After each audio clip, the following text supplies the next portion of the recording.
Fala galera, vamos chegando aí para mais um dia. Olha, eu já tô até perdido, não sei nem que dia de maratona de soja é mais, mas estamos aí, né? Firme e forte. Eu sei que nós já estamos na reta final, por isso seria muito legal você dar aquele gás na maratona da soja, e não perder nenhum dia. Todos os dias às 8 horas da noite estamos aqui fazendo live para vocês, trazendo grandes especialistas aí do agronegócio brasileiro, principalmente da cultura da soja, para falar com vocês. Hoje a gente vai trazer o professor, eu gosto de chamar de professor, né? Todos que vêm aqui, eles dão uma aula, por isso eu considero todos professores. Hoje a gente vai trazer o professor Nivaldo para falar com vocês. Beleza, galera?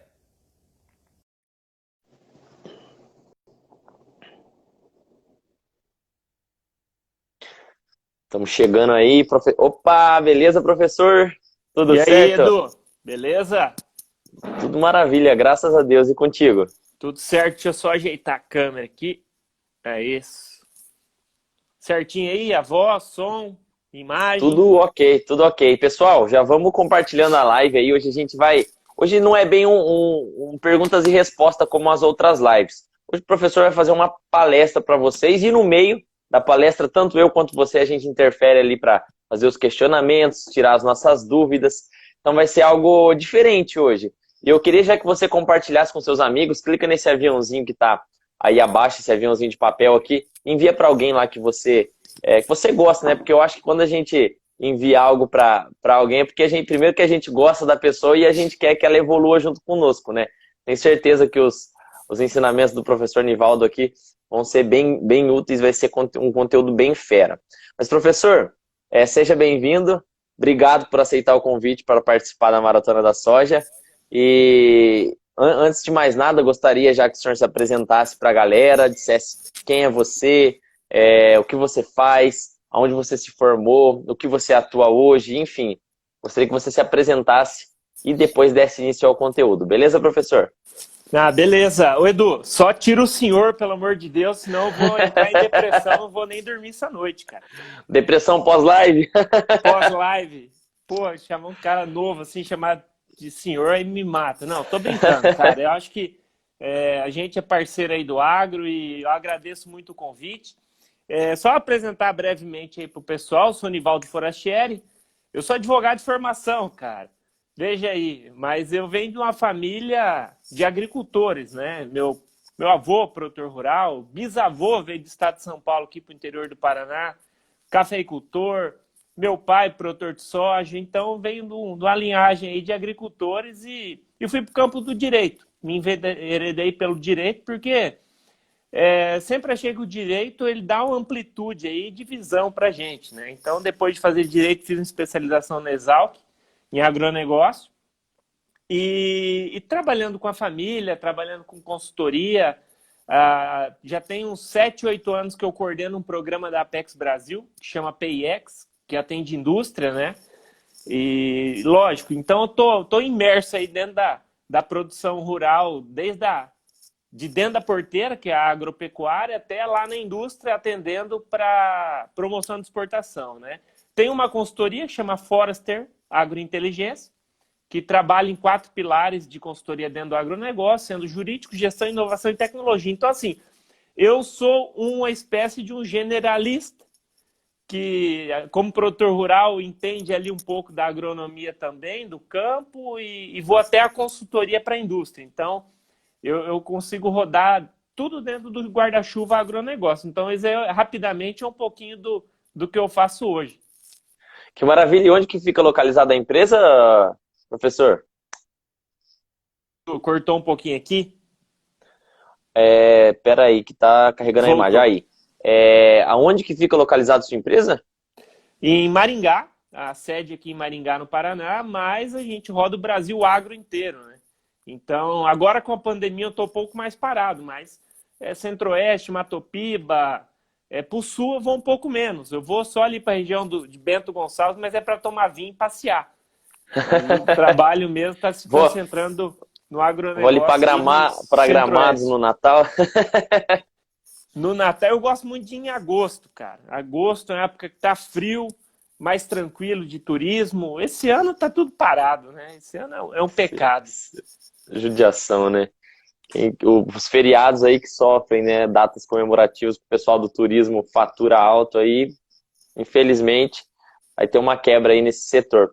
Mas, professor, nosso assunto não é turismo, é agronegócio, vamos ao Sim. que interessa, então. Fica à disposição aqui, caso o senhor queira ler algum comentário que aparecer.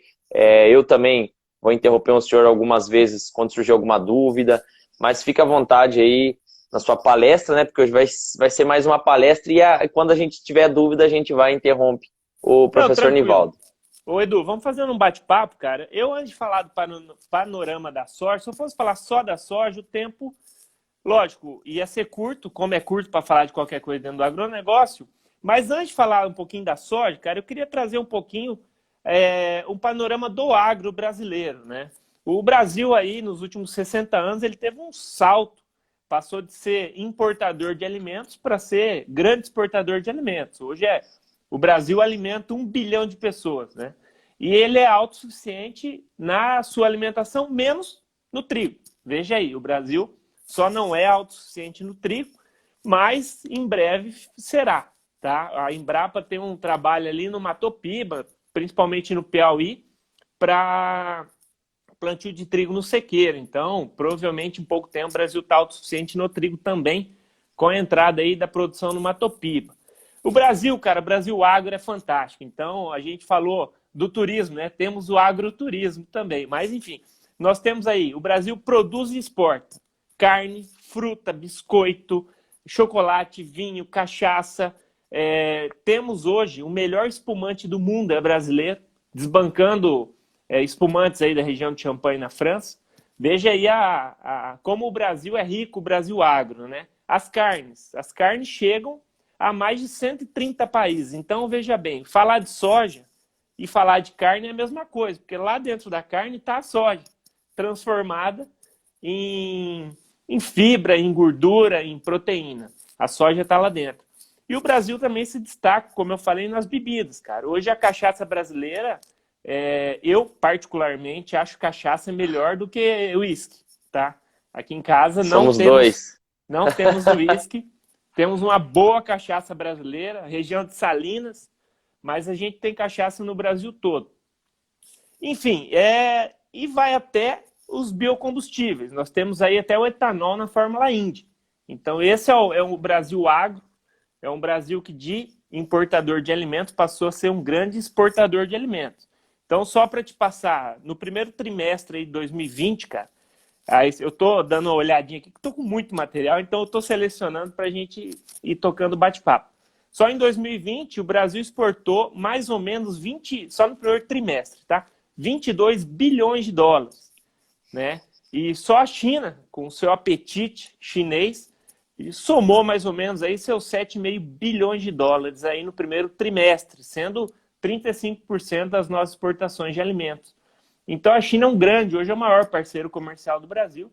Nós temos aí, de parceiros comerciais, né? China, Estados Unidos, Argentina, União Europeia, são os nossos principais. E um destaque também aí desse ano, no último ano, o Brasil abriu 70 novos mercados, passando a exportar para 170 mercados.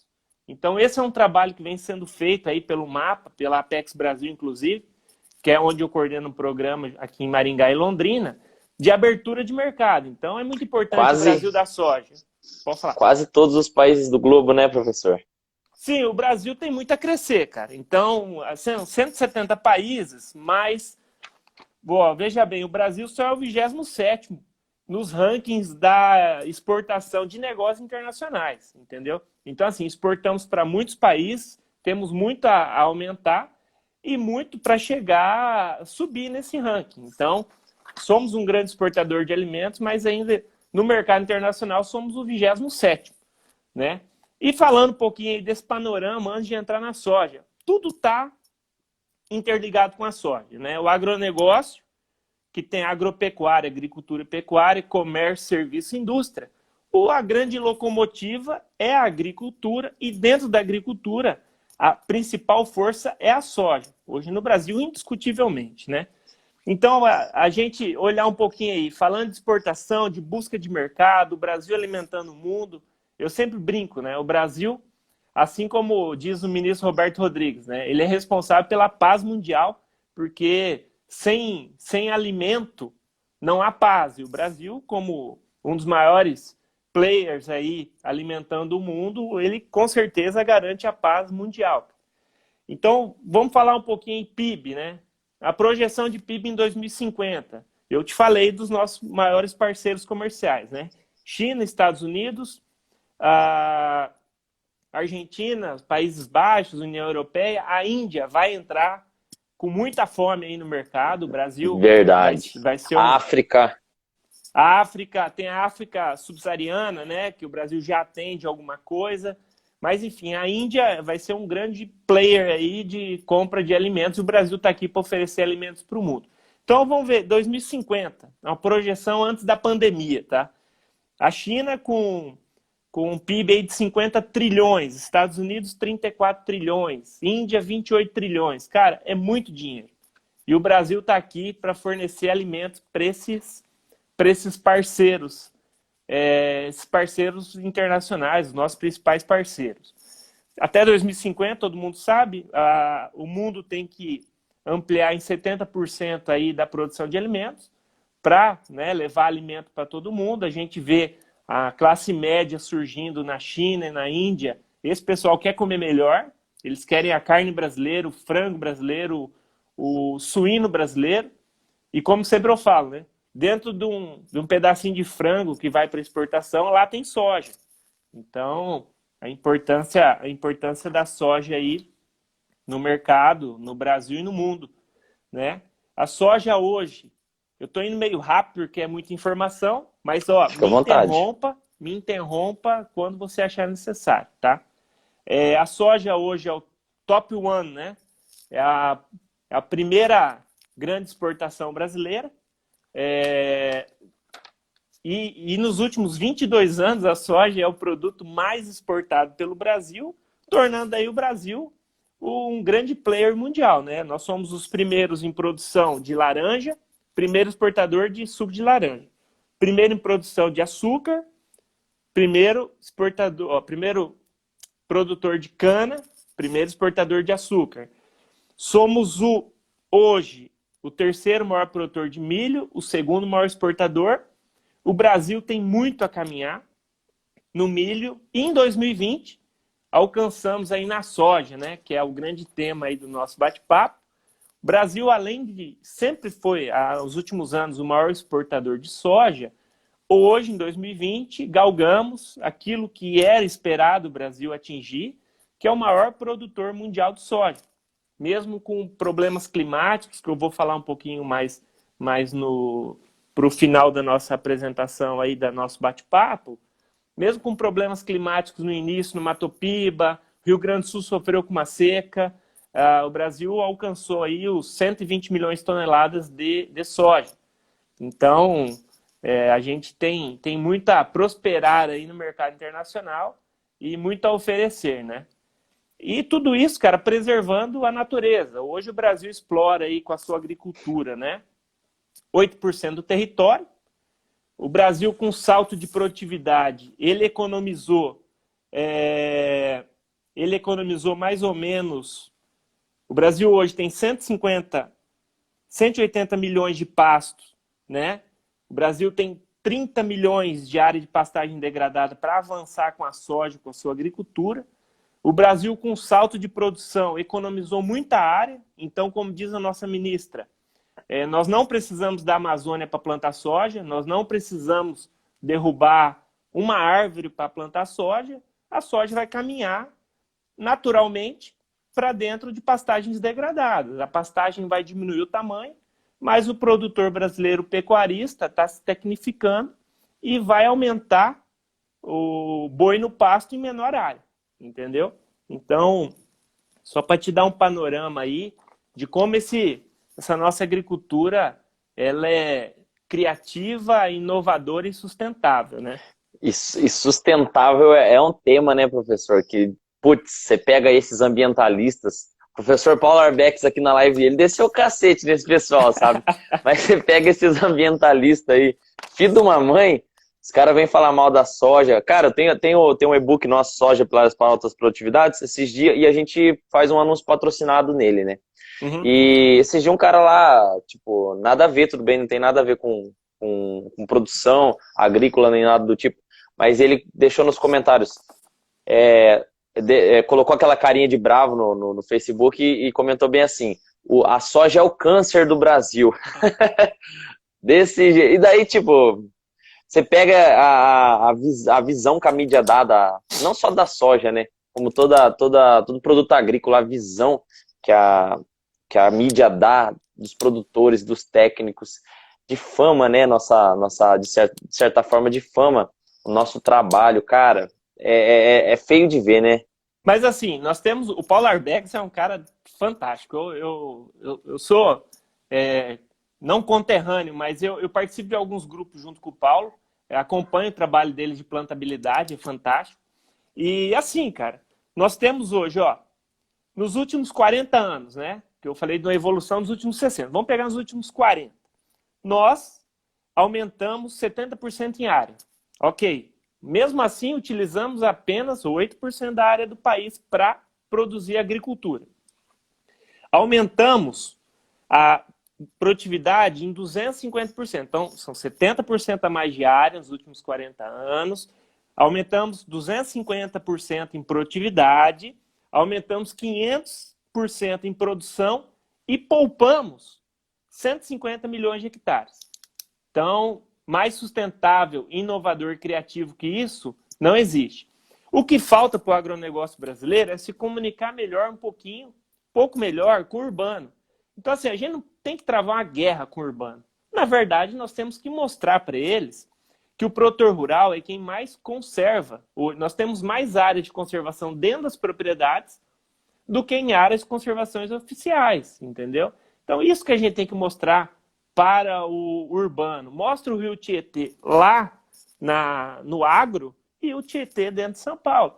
Então, assim, falta comunicar melhor. Eu acho que está tendo um trabalho, tem várias mídias aí, a Liga do Agro é uma mídia que está fazendo um trabalho bacana. O AgroMais, o canal AgroMais. O canal AgroMais. Então, assim, nós temos canais surgindo para levar informação para o urbano. Então, a hora que o urbano descobrir todos esses dados, e são dados fundamentados, chancelados por inúmeras instituições, a hora que o urbano olhar isso daí e falar, opa, esse comentário que o rapaz, não sei se é homem, se é mulher, maldoso fez aí na publicação, provavelmente foi de um iPhone, de um Samsung, de um smartphone. Esse dólar que entrou para ele comprar, para ser importado isso daí, é um dólar oriundo da venda de alimentos, da soja, provavelmente. Entendeu? Então, a hora que a coisa fechar, o urbano entender, todo mundo vai apoiar o agronegócio brasileiro, que, novamente, agora em 2020, vai ser o responsável por manter a economia em pé. E dentro do agronegócio, a soja é o grande carro-chefe, que é o tema aqui do nosso bate-papo, né? E, enfim, esses dados de um panorama geral, né? Eu trouxe uma linha do tempo que eu acho importante, é uma linha do tempo muito importante para a gente começar o nosso assunto, o soja. Me interrompa assim que você achar importante. Fica à vontade, tá? Pode deixar. Faça a pergunta que quiser. Se eu não souber responder, eu vou falar, não sei, tá? Daí a gente pede ajuda para os universitários, professor. Fica tranquilo. Eu tenho um monte de amigo que vai saber responder, pode ter certeza. Eu trouxe uma linha do tempo que eu acho interessante colocar para o público e depois eu vou, se você autorizar, eu vou baixar aí a live para subir no meu Instagram, para subir também no YouTube. Eu trouxe uma linha do tempo, cara, que são marcos relevantes para o setor de grãos.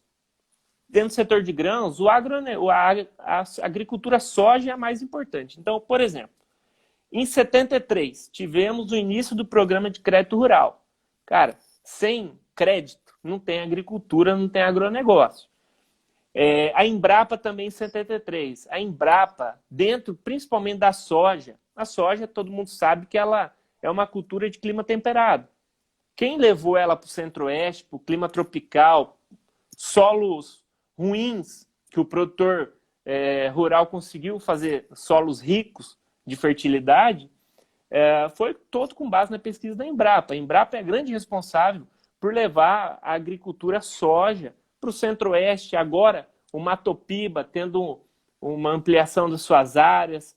A Embrapa é responsável por muito desse trabalho e, na nossa linha do tempo, 73 também, com a criação da Embrapa.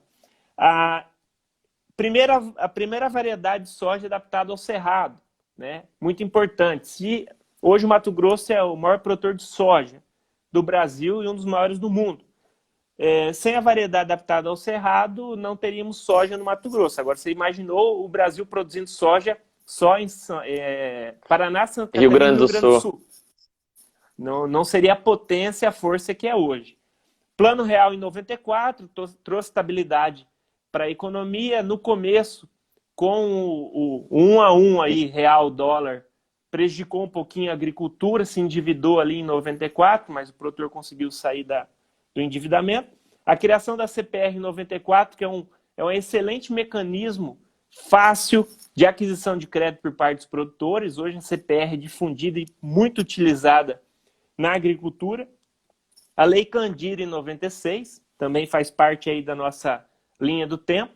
A Lei Candir simplesmente zera impostos para exportação. A gente não pode exportar tributo. Então, todos aqueles produtos que vão para exportação, eles são zerados de impostos, o que é correto.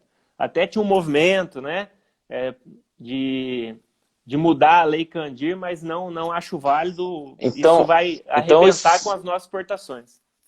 Então isso significa que os países que compram nossos produtos, eles não pagam tributo por isso. No caso, o produto ele já vai com preço final mesmo pro país que está comprando. Sim, mais ou menos aí por alto. Como funciona preço para exportação, né? Então, por exemplo, eu vou exportar essa caneta. Aqui no Brasil tem uma série de impostos, IPI, enfim. Eu vou exportar essa caneta, zerados os impostos. Entram outras despesas, que é despacho aduaneiro, o transporte marítimo ou aéreo, enfim. Entra outras despesas, mas são zerados os impostos. Isso aí é fruto da Lei Candir. A gente não pode, eu não posso onerar com imposto e o nosso parceiro comercial pagar o imposto aqui dentro para comprar esse produto. Vai deixar a nossa competitividade baixa. E quando a gente fala que o Brasil é o grande exportador de alimentos, é porque nós produzimos alimentos baratos e com muita qualidade. Entendeu? Então, a Lei Candir fundamental para isso. Em 97, dentro da nossa linha do tempo, a Lei de Proteção de Cultivares. Em 2000, o Moder Frota, onde começou a melhorar aos poucos o nosso parque de máquinas, tratores, colheitadeiras.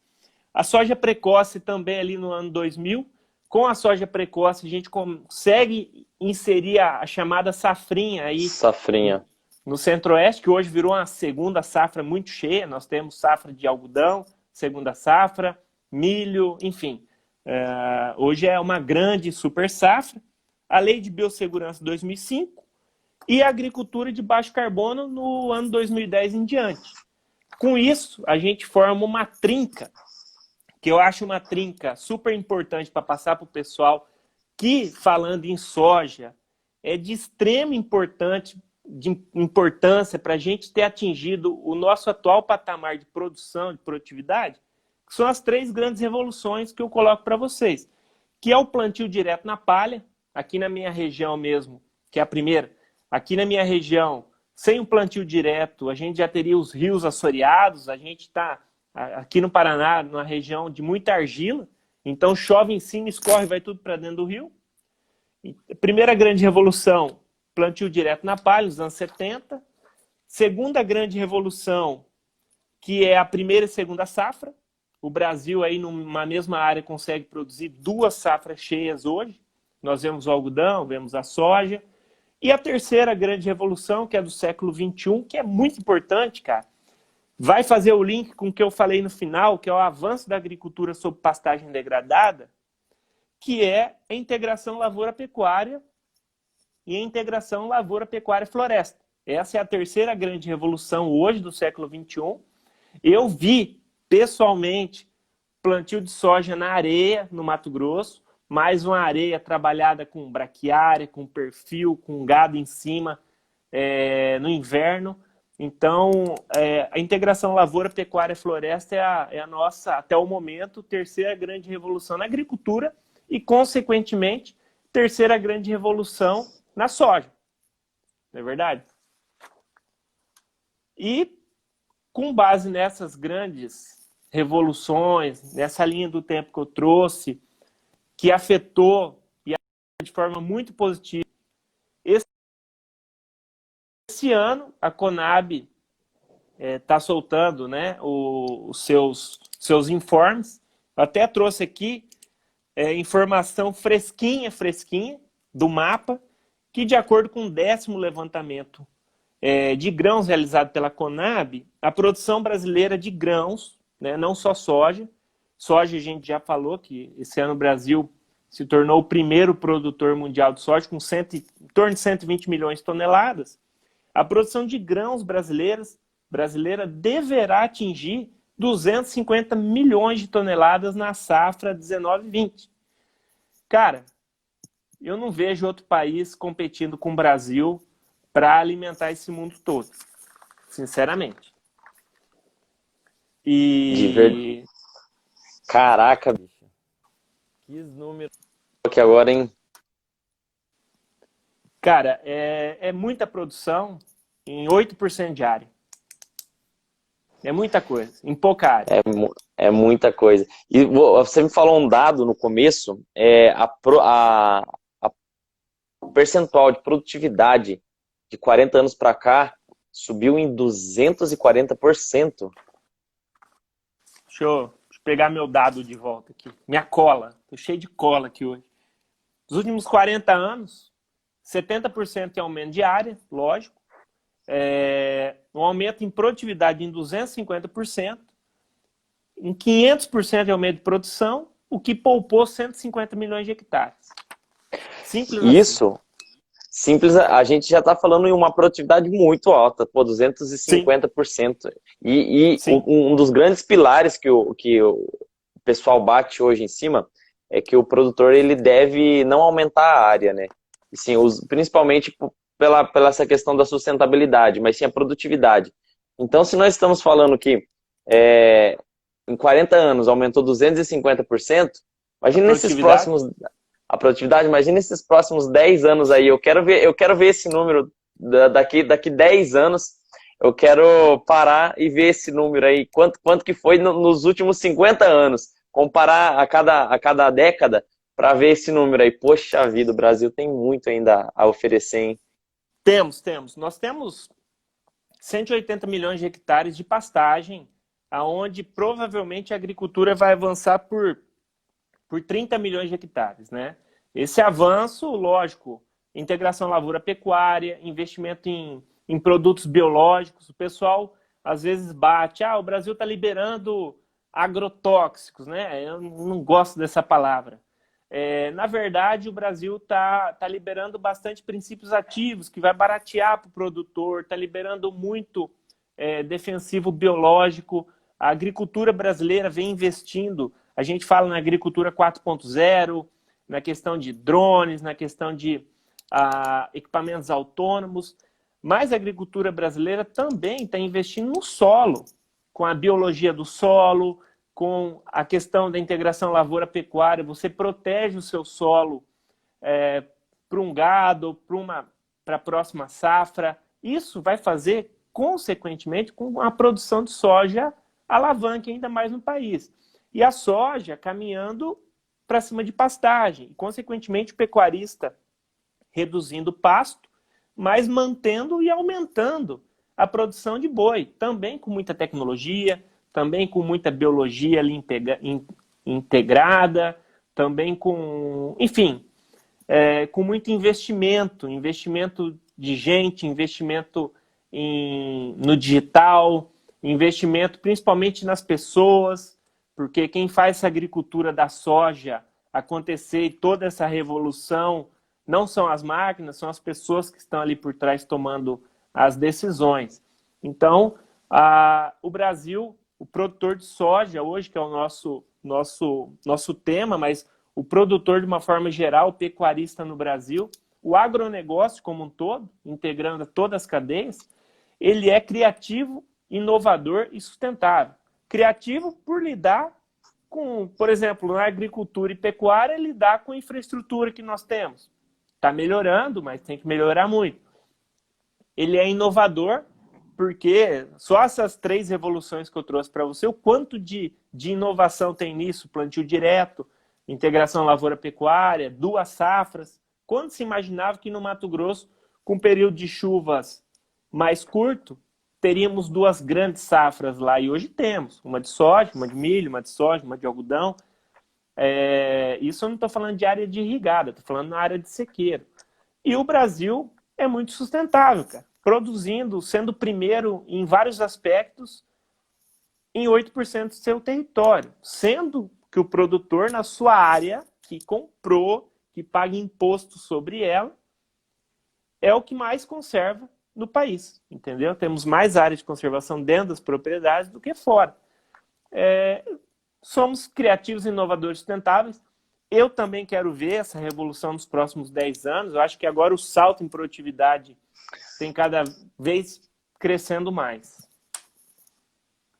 Maravilha. Tem muita... Aqui no nosso caso, na soja, um dos grandes responsáveis por isso, dentre vários órgãos que estão aí promovendo o aumento de produtividade de soja, é o SESB, né, cara, que promove aí todo ano esse evento dele, onde eles premiam os produtores ali que tem uma maior produtividade. E eu acho que isso serve de incentivo, né? Você vê aquele cara lá, poxa, teve casos aí de 149 sacas por hectare. E aí você pega a média de produtividade dos produtores, né? Numa média Brasil, 55 sacas. Então você vê que, pô, quase 100 sacas de diferença. É muita coisa que tem a... Pode falar. Eu acompanho o pessoal do SESB, eu no começo olhava assim e falava, meu Deus, será que a conta fecha? Mas depois eu entendi como funciona o SESB. Fazendo uma comparação, todo mundo acho que já viu o desfile de moda. Muitas vezes você olha o desfile de moda assim, você vê umas roupas diferentes, fala, pô, eu não usaria isso daí no dia a dia. Na verdade, o desfile de moda nada mais é do que para apresentar tendências, né? E o SESB eu sempre olho dessa forma. Então, 149 sacos por hectare, pera lá, vamos ver o que ele está fazendo. Poxa, perfil de solo. Será que não dá para eu pegar essa tendência de trabalho com perfil de solo, levar para a minha propriedade? Poxa, eu estou vendo que além do perfil de solo, está tendo um manejo biológico bem bacana. Ah, legal, isso é uma tendência. Será que não dá para eu levar para a minha propriedade? Exatamente. Né? Então, eu vejo o SESB dessa forma.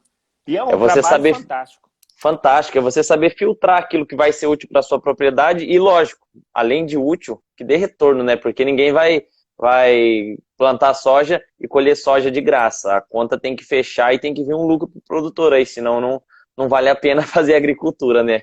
Sim, eu tenho um grande amigo, consultor também no agronegócio, que ele sempre fala que o produtor de soja, o produtor em geral, mas principalmente de soja, olha a produção, né? A gente sempre busca produção. E, na verdade, o produtor tem que olhar a produção, mas olhar a última linha do lucro. Então, muitas vezes eu tenho uma produção muito alta, mas estou tendo um lucro baixo. Eu acho que a gente tem que começar a trazer o lucro para o foco também, não olhar só a produção. Né? Lógico, a produção é importante, nós temos que dobrar a nossa produção aí para alimentar o mundo, como eu coloquei nos próximos anos, até 2050, mas o produtor tem que olhar o lucro, porque ele vive do lucro, ele não vive da produção, não é verdade? Então, não adianta a gente ficar aumentando o risco e tendo pouco lucro, tudo tem que andar bem casadinho, e para a gente saber o lucro, a gente tem que ter hoje, que é aquilo que eu vejo que os produtores estão buscando, que é um equilíbrio das forças, né? Entre, assim, a parte agronômica com a parte de gestão. Hoje a gente tem um desequilíbrio. O produtor de soja, ele é muito avançado na agronomia, ele é muito avançado nas máquinas, ele é muito avançado na gestão de pessoas, mas a gestão financeira, a gestão de mercado, a gestão jurídica tem que ser melhor trabalhada. Então, a gente tem que ter um equilíbrio para começar a ter um pouquinho mais de lucro. Mais uma visão sua, como produtor, é claro, e também aí como especialista nessa área, a garotada que está vindo agora, né? A outra geração, a geração mais nova, eles já estão vindo com essa visão já de gestão, ou ainda está bem carente essa parte? Cara, a gestão é algo que tem que ser trabalhado o tempo todo. Ela nunca vai chegar num ponto ideal. Então, a gestão ela tem que ir crescendo conforme vai crescendo o negócio, conforme as coisas vão evoluindo. Lógico que hoje a gente tem muito mais ferramenta para trabalhar a gestão que no passado. Então, no passado, o que a gente tinha? Um software que era adaptado ali para a agricultura, ou O planilhas, ou Excel, caderno, ou agenda, ou Excel, enfim. Hoje a gente já tem produto mais focado para a agricultura de soja, por exemplo. Lá na fazenda mesmo, meu pai planta no Mato Grosso, né? A gente está numa implantação de um software focado para a lavoura. Então, vai dar o lucro por talhão. Depois da safra, a gente vai conseguir extrair o lucro por talhão. Vendo o lucro por talhão, a gente vai conseguir pressionar o agrônomo. Falar, ó, tá produzindo bem, não está dando lucro. A areia está tirando o lucro da área de argila, enfim. E aí você consegue integrar mais uma gestão estratégica dentro do negócio. Tudo vai da gestão, do controle. Então, eu sempre falo para o pessoal, pro sojicultor, né? Se você não anota nada, começa a anotar na agenda e no caderno.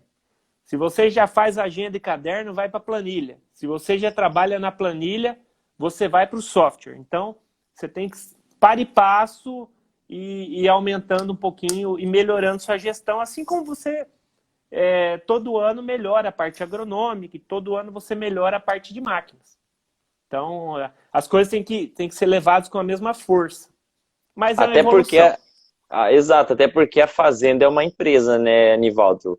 Se a gente trata a fazenda como uma coisa qualquer, aquilo lá provavelmente ela não vai expressar o maior potencial de lucro que você pode tirar dela. A partir do momento que você começa a tratar aquilo como uma empresa, e exatamente isso que você falou, parar de pensar um pouco na produção e pensar no lucro, você começa a enxergar o lado mais empresarial da fazenda, eu acho que você começa a ter essa visão um pouco mais de que a gestão é algo fundamental e que não pode, é um passo que não pode ser pulado ali dentro do negócio, né?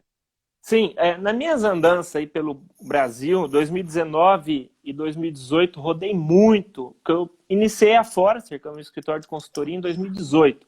Então, eu rodei muito o Brasil, visitando produtores, amigos.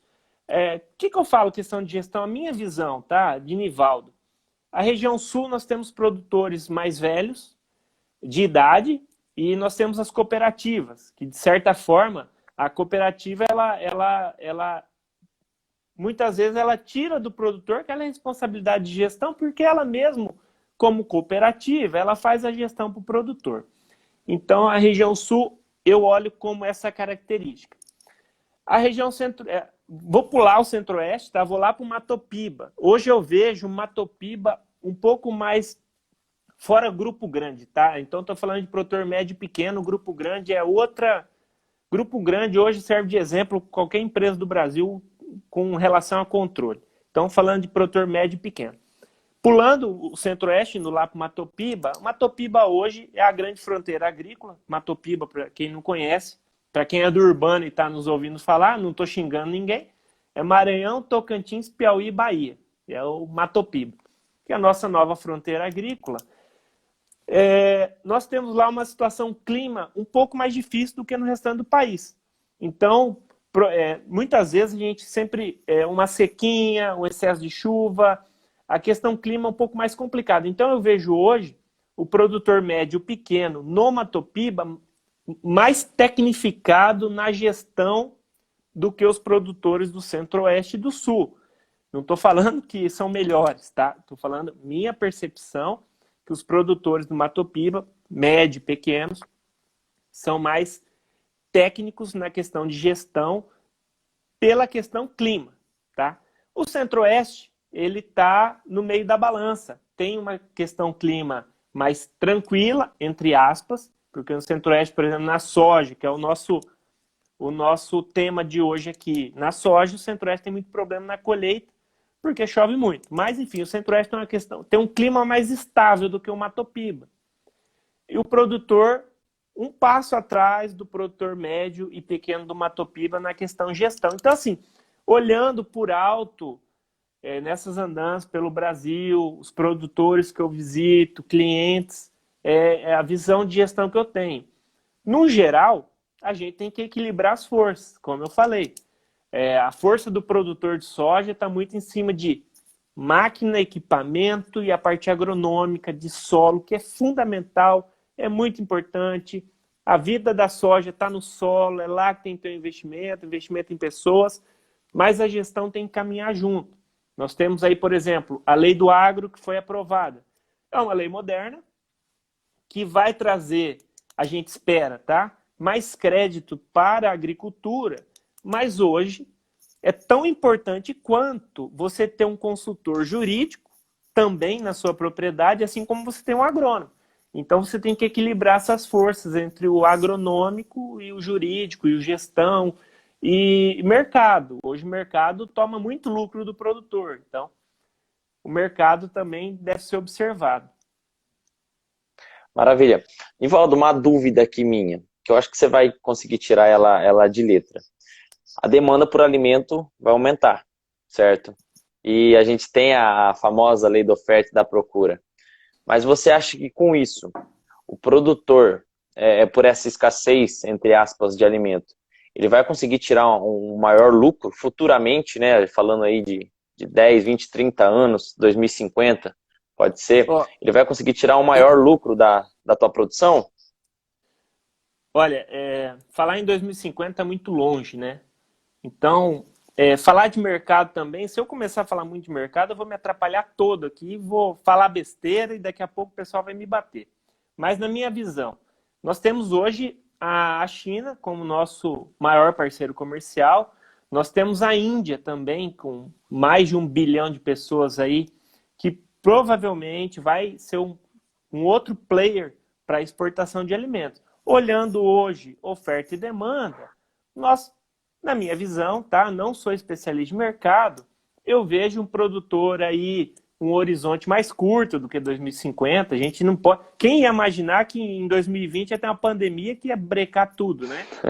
Então, eu vejo aí o produtor com muita possibilidade de aumentar a produção, de ter mercado para atender. Então, como eu trouxe para você, o Brasil ele tem muito mercado para explorar, tem muito mercado para colocar produto, não só produto in natura, como soja, milho em grão, também colocar lá a carne, também colocar outros produtos do agronegócio. Então, assim, nós temos um vasto campo para explorar, a imagem do Brasil tem que ser bem trabalhada, como está sendo bem trabalhada no mercado internacional, e com esses players entrando, a gente tem um futuro promissor, né? Se isso vai se realizar, aí depende de uma série de fatores que muitas vezes não tá no nosso controle, não é verdade?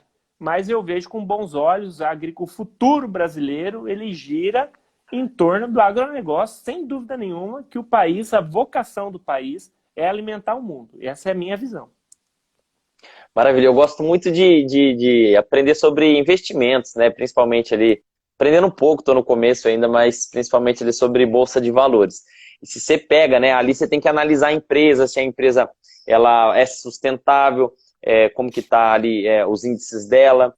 E se a gente parar para pensar, se você pensar que a população vai aumentar e a demanda por alimento também, dá pra ver aí que esse negócio, pelo jeito, vai ser bem sustentável, né? Porque, consequentemente, pela a lei da oferta e da demanda, a tendência é aumentar o preço pelo aquilo que vai ser pago, né? Então, se analisar só esse fator, seria um bom investimento, né? Você Sim, começar a produzir alimento para o mundo. sim, é a vocação do país. A gente tem a população em alguns locais estabilizando, mas nós temos outros locais que a população crescendo, né? A China liberou o segundo filho. Enfim, o horizonte brasileiro para o agronegócio é muito rico. A gente estava falando de horizonte e de produção, né? Fazer um aqui da soja, rapidinho, aumento de produção, né? Então, nós temos aí a produtividade média dos últimos 20 anos do Brasil, você falou, acertou na mosca, hoje é em torno aí de 55, 56 sacas. Há 20 anos atrás eram 39 sacas por hectare, então olha o salto de produtividade da soja. Eu já falei, mas não custa repetir, o Brasil, a soja, lidera como o produto que o Brasil mais exporta há 22 anos, desde quando esse dado começou a ser registrado, né? O Brasil hoje está com 120 milhões de toneladas aí de produção de soja. A produção em 22 anos cresceu 360%, a produção nacional de soja. Enfim, e a China é o grande parceiro da soja brasileira, sem dúvida nenhuma. Eu trouxe, não sei se vai dar tempo, eu trouxe um dado aqui desse ano. Consegui com um amigo meu, o Eduardo, que eu já falei aqui.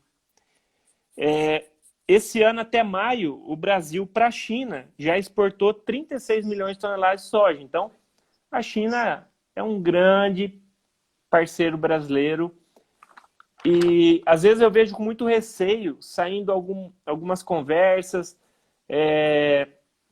de nós contra eles, eles contra nós, contra a China. Eu acho que, no mercado internacional, o Brasil tem que ser soberano e cuidar bem dos seus clientes, né? Então, lógico, a gente pode colocar todos os ovos em uma cesta só, mas hoje a China é o nosso maior e melhor cliente. Então, nós temos que cuidar bem desses clientes, ampliar a nossa clientela aí para produtos in natura, boi em pé, soja, milho em grão, mas também para produtos industrializados aqui dentro do país. E há quem fale mal da China ainda, né? O pessoal botando a culpa do corona na China aí. Mas, pessoal, pelo menos para o agronegócio, cara, a China é essencial. Isso tá mais que provado que a China ela tem uma contribuição muito grande para o Brasil, principalmente nesses últimos anos aí, não ter se afundado. E pode ter certeza que muito disso foi pelas compras que a China... E não estou dizendo que a China tá salvando o Brasil, não, pô. Nós também, nós estamos com um produto de qualidade. A China vai comprar da gente se nosso produto for bom e tiver preço. E a gente tem, né, Nivaldo? Sim, é o que nós temos. Produtos bons e competitivos. O que nós temos que melhorar no agro hoje, e na soja, que é o nosso tema hoje central aqui, né? Melhorar a comunicação com o urbano e, consequentemente, melhorar a comunicação com o mundo. Todos esses dados que eu trouxe aqui de sustentabilidade, aumento de produção, não precisa derrubar nenhuma árvore para plantar soja, a Amazônia pode ficar intacta lá, que a gente vai entrar só no que já está aberto, no que está área de pastagem degradada, e vai aumentar a produção. Então, isso tem que ser mostrado para o mundo. É o que eu falei, mostrar para o mundo como que o sojicultor, como o agronegócio brasileiro é inovador, criativo e sustentável. E isso é fácil de mostrar porque nós temos dados, nós temos imagem, o Brasil está aberto aí para o nosso cliente visitar o Brasil, aonde de norte a sul a agricultura é sustentável e bem feita e com qualidade. Show de bola. E assim, a gente está liderando agora a produção de soja no mundo, estamos no top 1 aí, mas poderia ter sido maior essa produção, né, não, Nivaldo? Mas teve um estado que deixou a calhar esse ano. Você pode comentar um pouco mais sobre isso? Eu fiz um tour, no início do plantio de soja, eu fiz um tour por Mato Grosso do Sul, Mato Grosso, Bahia e Piauí. Então, a safra 19 e 20 foi uma safra, apesar de uma safra recorde, foi uma safra complicada. Nós tivemos ali um atraso no plantio da soja no Brasil todo, aqui no Paraná, no Mato Grosso. Nós tivemos um atraso um pouco maior no Mato Piba. Bahia e Piauí plantou soja bem mais tarde. E o cobertor é curto, cara. Você puxa a chuva para cima, o pé fica de fora, que é o Rio Grande do Sul. A chuva vem para baixo, o norte e o nordeste fica de fora. E como o cobertor é curto, a chuva atrasou, mas choveu de forma abundante até, e até um pouco mais tarde no Mato Piba, o Rio Grande do Sul realmente esse ano teve um problema climático muito severo, tanto que está acabando aqui as minhas colas, tá? Tanto que, trazendo aqui um relatório agora de julho da produção de soja no Brasil, dá para perceber como que quebrou a safra no Rio Grande do Sul. O Rio Grande do Sul e o Paraná sempre estão brigando ali em segundo lugar, né? Então nós temos Mato Grosso, esse ano com 35 milhões de toneladas de produção de soja, Paraná em segundo, com 20 milhões de toneladas, o Paraná produziu muita soja. Normalmente briga Paraná e Rio Grande do Sul aí pela segunda colocação. Olha o que aconteceu esse ano. Goiás pegou a terceira colocação com 12 milhões de toneladas.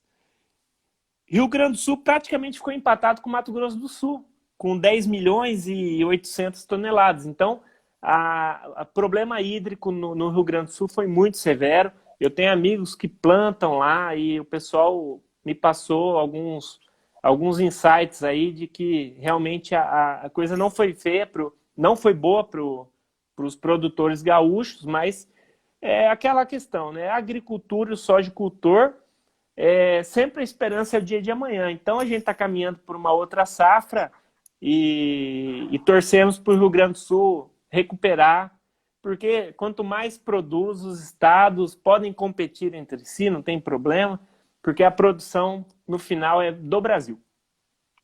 Isso, você falou tudo, falou tudo. E você falou 10 milhões de toneladas Rio Grande do Sul esse ano, essa safra? Esse aqui é um relatório da Conab, então é um relatório de julho, tá?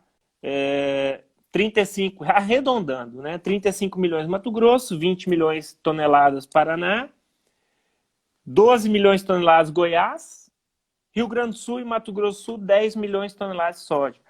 Você tem esse dado da safra retrasada? Ou não tá com... Não tô com ela aqui. Cara, seria massa se a gente analisasse, que eu tenho certeza que teve uma quebra na produção aí do Rio Grande do Sul. O Rio Grande do Sul teve uma quebra muito grande. Como eu falei, o Rio Grande do Sul e o Paraná, eles brigam aí pela segunda colocação, né? Ora é o Rio Grande do Sul, ora o Paraná. E hoje o Rio Grande do Sul, nesse ano, praticamente metade que o Paraná produziu. Então, a quebra foi expressiva.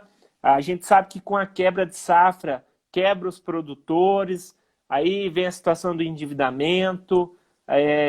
Realmente, o produtor gaúcho não está passando por uma situação boa, mas a gente espera que no próxima safra, né, 2021, o pessoal dias melhores virão. Com toda certeza, dias melhores virão. E a agricultura, o sojicultor, ele por si só, ele é otimista e esperançoso de a cada dia uma safra melhor. Maravilha, não pode ser que nem o meu time de futebol quando nós jogava a bola ali na adolescência, não, que era um dia a gente perde, o outro também. Não, na soja um dia tem que ganhar, outro dia tem que perder, mas tentar ganhar mais do que perde aí para fechar a conta, né? Mas, Nivaldo, você tem mais algum dado aí para apresentar pra gente? Olha, eu tenho alguns desafios para o futuro, que Maravilha. eu listei aqui, que são desafios para o sojicultor e também para o agronegócio. Primeira coisa, criar uma cultura de inovação, né, cada vez maior dentro da porteira, consolidar a governança do negócio. A gente está vendo aí crescendo os trabalhos de sucessão familiar. Eu sempre brinco, né, no caso de sucessão, que certidão de nascimento não é currículo. Então, a pessoa para ficar no negócio hoje tem que estudar, tem que se especializar. Definir estratégias, alinhar a equipe. Eu acho que o sojicultor está construindo equipes dentro de sua propriedade. A gente vê uma escassez de mão de obra, então quem está ficando na propriedade realmente tem que, o produtor ali, formar uma equipe e intensificar a utilização de máquinas, de equipamentos digitais, não entrar no digital por qualquer jeito, mas aquilo que o produtor, o sojicultor, buscar no digital realmente implantar. É o que eu falei, sair do caderno para a planilha, da planilha para o software. Né? Você não precisa comprar um drone porque é moda, mas se você comprar um drone para melhorar a sua visão de negócio, visão de lavoura e trazer mais produtividade. Inovação, cara, tem que trazer produtividade ou economia. Tem que trazer Exatamente. receita ou melhorar um processo que traga economia. Senão, não é inovação, é invenção. Outro desafio, né? Potencializar a questão da produtividade agrícola e dos profissionais através de capacitação, investimento em pessoas, estruturar os planos, né, de meritocracia dentro da gestão, desenvolver líderes que desenvolvam novos líderes. Isso é muito importante. Não adianta eu ter na minha área um líder que não forme outros líderes. Então a sucessão familiar está vindo aí para ajustar isso daí e também dentro com os colaboradores. E aumentar, esse é o principal desafio, aumentar os mercados internacionais aí, que o Brasil possa atender cada vez mais mercados, cada vez com mais produtos do agro. Então, esses são os desafios que eu coloco, não só para o sojicultor, que é o nosso tema central, mas também para o agronegócio do Brasil. Show de bola. Muitos bons passos que a gente tem que trilhar aí. Eu acho que eu concordo com todos. É exatamente esse mesmo caminho que a gente tem que seguir para, como você mesmo falou, aumentar a nossa produção, né? Tirar Sim. cada vez mais o máximo de proveito da nossa terra. E alimentar o mundo, né? Que é a missão da agricultura. O Robson, professor, já estamos encaminhando para a parte final aqui. Eu acho que é a única pergunta que vai dar tempo de ser feita. O Robson, ele perguntou o seguinte: os nossos concorrentes em produção, acredito aí que o nosso grande concorrente seja os Estados Unidos hoje, né, e a Argentina, mas eles estão com suas áreas limitadas, áreas de produção limitadas? Você tem esse dado aí para passar para a gente? Eu tenho. Produção, área limitada, ainda não, né? Mas o Brasil tem mais área para explorar. Então, deixa eu pegar aqui. Eu tenho esse dado, sim, com relação aos Estados Unidos. Então, por exemplo, o Brasil utiliza aí de 8% a 9% da sua área para agricultura. Os Estados Unidos utiliza 20% da sua área para agricultura. Nós temos aqui 66% do território em vegetação. Lá eles têm 20% do território em vegetação. Aqui nós temos 20% em pastagens. Lá eles têm 30% em pastagens. Então, da mesma forma que a gente pode avançar sobre pastagem, lá também, creio eu, que eles possam avançar sobre pastagem. Mas o Brasil, ele tem muito a explorar. Lógico, nós temos 66% de área que a gente não consegue mexer de forma alguma, mas nós temos mais área de pastagem degradada para avançar, sim. Então, o Brasil ele é um grande competidor, e aqui nós temos algo que os Estados Unidos não têm, que é a segunda safra.